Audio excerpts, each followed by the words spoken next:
Namaste and Jai Hind, Ram Madhavji. My first question to you is this detailed written interview that Mohan Bhagwat ji, the Sarsang Chalak of the RSS, has given to Panchajanya, an organizer. It's ruffled quite a few feathers, and I'm going to start with what he has said and then get your reaction on it. And I'm quoting Ram Madhavji's from the interview. The simple truth is Hindustan should remain Hindustan. There is no harm to Muslims living today in Bharat. If they wish to stick to their faith, they can. If they want to return to the faith of their ancestors, they may. It is entirely their choice. There is no such stubbornness among Hindus.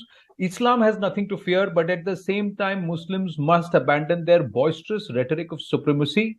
We are of an exalted race. We once ruled over this land and shall rule it again. Only our path is right. Rest everyone is wrong. We are different and therefore we will continue to be so. We cannot live together. They must abandon this narrative. Exactly. This has been the RSS view right from the beginning, that we are not exclusivist in the sense that we are not excluding anybody, any religion for that matter, but all religions, at least in this country, which always upheld the principle of Sarva Dharma Samabhav, all paths lead to same goal, noble ideas like that. There, no religion should believe in or espouse the idea of supremacy, exclusiveness, etc. So, in that sense, what Bhagwat ji has said has been the view of the RSS right from the beginning. We are not saying that there's no place for any religion here. But every religion has to live in peace with all other people in this country, especially the Hindu society here, which has always believed in that concept of all paths lead to the same destination, and all religions deserve equal respect. But it has to be reciprocal. If you expect Hindus to respect you, you should respect Hindus also. That's basically what he meant by that. But you must remember, in that interview, he said something more. He said that this principle should be understood and appreciated by Hindus, even communists. Everybody should understand and appreciate this principle. Because respect is a two-way street. So everybody, if you are really practicing Sarva Dharma Samabhav, everybody has to practice. If India is pluralistic, everybody has to consider each of the faiths as equal. That seems to be the ethos. But Asaduddin Owaisi has responded, and he says, who is Mohan to give Muslims permission to live in India and follow our faith? We are Indians because Allah willed it. How dare he put conditions on our citizenship? We are not here to adjust our faith or please a bunch of alleged celibates in Nagpur. Then he says, there are enough Hindus who feel the boisterous rhetoric of supremacy of RSS, leave alone how much every minority feels. You can't say Vasudeva Kutumbakam for the world if you are busy building divides in your own country. No, I don't want to go to that level of personalized attacks and all, which are trademark of Mr. Owaisi. But I would only say that it is people like Owaisi who always championed this separateness in our country, this exclusive approach in our country, that we are mandated by Allah. It is what Allah says. It is what Quran says. We only believe in that. And then they say we are Bharatiyas because of Allah. No, this kind of rhetoric is what creates some kind of a division in the society. What we are saying is, you may be mandated by Allah, but somebody else may be mandated by Shiva, somebody else may be the follower of Ram. We all have to live together, but that living together demands that you accept, you respect the validity or the greatness of other religions. Don't believe that only my religion or my path is great because I am mandated by so and so. If you are mandated by Allah, somebody else is mandated by some other divine entity. But our oneness is the basic ethos of this country. You may be mandated by anybody, maybe Allah, maybe some other God, maybe a Gnostic, maybe a communist. Yet we all have to live together. For that living together, we have to respect each other. But again, that respect is two-way street. That is what Mohan Bhagwat ji has been saying. And Mr. Owaisi must respect. Maybe for him, multiplicity of wives is important, but in Hinduism, celibacy is always upheld and regarded as a great virtue. Mr. Owaisi should understand. Not polygamy. Here, celibacy is respected in India. Well, there seem to be swords drawn, and it all seems to be the RSS going after the RSS narrative. But since you're also an author, you also do a deep dive into our history. and you authored Partition Freedom. So let me ask you, this 30% are the ones who will rule over the remaining 70%. You deserve to be ruled. We are the rulers. Is this a statement or sentiment even only now, or is there a history and it's been there for over a few hundred years? Unfortunately, this mindset that, one day we come to conquer the whole world, this has been the driving force of certain religious beliefs in the world, unfortunately. Not India. When India talked about Vasudhaiva Kutumbakam, it always, when Hindu religion, Hindu thought talked about Vasudhaiva Kutumbakam, it always accepted, validated, and celebrated diversity. In that diversity, we live like a family. That has been the principle of Vasudhaiva Kutumbakam. But we know in this country, people like OIC believe, even to this day, that the whole world should be, made into one religious group. We should convert, or we should make the whole world one religious group. That is against the ethos of this country. In fact, what Bhagwat ji has said is precisely that great noble idea of this country, that you are fully free to practice your religion. You are fully follow your precepts. Yet you have to live in harmony, so you have to respect all others.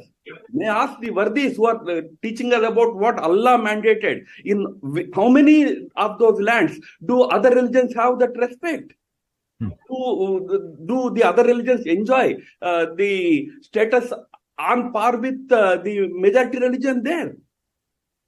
So here is the greatness of this country, this religion, this dharma, which accepts plurality, which celebrates it, not just validates or accepts, it celebrates its diversity. So rather than accepting it, now criticizing it is very unfortunate. Mr. Bhagwat also says in that written interview that Hindu society is in the midst of yet another war. And I'm quoting him here now. He says, this war is not against an enemy outside, but against an enemy within. So there is a war to defend Hindu society, Hindu dharma, and Hindu culture. Foreign invaders are no longer there, but foreign influences and foreign conspiracies have continued. And since this is a war, people are likely to get overzealous. Although this is not desirable, yet provocative statements will be uttered. Yes, he gave the reason of 1,000 years of conflict. Unfortunately, the dharma, native dharmic traditions of this land, our country, have been subjected to continuous aggressions and continuous attacks for over 800 to 1,000 years. With the invasions that came from across the Hindu Kush, came religious invasions also. They were not just political. So because of that conflict, certain amount of, reaction exists within the Hindu society also. Sometimes it manifests in the form of aggressive reaction. People cite certain social media responses of certain individuals or certain groups. It is naturally what he tried to say is not necessary that it is the core behavior of the society per se, but because of the 1,000 years of conflict and the experiences, sometimes there could be certain reactions. So while those reactions need to be moderated, they need to be, in line with broader Hindu idea of, respecting all, accepting all, and celebrating diversity. They should be in line with that. What Bhagwat ji was emphasizing was, what you said earlier also, that it cannot be one-way street. You can't expect only the Hindus to remain always patient while you continue to say whatever you want to say. You continue to ridicule the religion, continue to ridicule even celibacy, but you expect others to be respectful towards you. It doesn't work that way. Respect, harmony, coexistence is a two-way street. So that is where he advised that all of us live together. My final question, do you believe Hindu society is awakening? There is an awakening or a churn that is happening? And do you also underline what Bhagwat ji has said, that Hindustan must remain Hindustan? What does he mean by that? You see, that there is a greater awakening in the Hindu society. I need not emphasize it more. You can turn to any political leader today. You suddenly find them to be neo-Hindus. Those who have been critical, who have been saying they are very secular leaders and all, are today writing big books on the greatness of Hinduism. They are proclaiming their gotras. They are demonstrating their Genevo. It shows that there is a broader awakening in Hindu society about their great civilizational historical inheritance. So that is given. But the important point is that this is a value system that the whole country has to respect. In that value system, we are not excluding anybody. We are not excluding Muslims or anybody. We are saying we are also a part and parcel of this great tradition. Mahatma Gandhi had once asked the Muslims of this country, who are you, if not a part of this great culture and heritage? Who are your forefathers? You have not come from outside. If you are a part and parcel of this great culture and this great value system for many millennia, why can't it be that we all live as one equal society? Why supremacy feeling? Why we are mandated by Allah? Why that feeling? We are all one. So that is what has been the RSS approach right from the beginning. People sometimes understood it, sometimes politically, deliberately, they are misinterpreted. Do you think these kind of voices which misinterpret or which believe in this othering, they get more prominence? That's because the society also props them up. Because a lot of it also, because many times we are asked as media, my final question is, we are asked, why don't you give voice to moderates? Why don't you give place to moderates? But the moderates also need to step up and say that, no, they don't represent us. That doesn't happen openly. Absolutely. See, criticizing Hinduism or criticizing Hindu leadership, if that passes off as moderates, then even OIC will be a moderate. Actually, those voices need to be discarded. We need to give space definitely to moderate voices. But what is more moderate than this?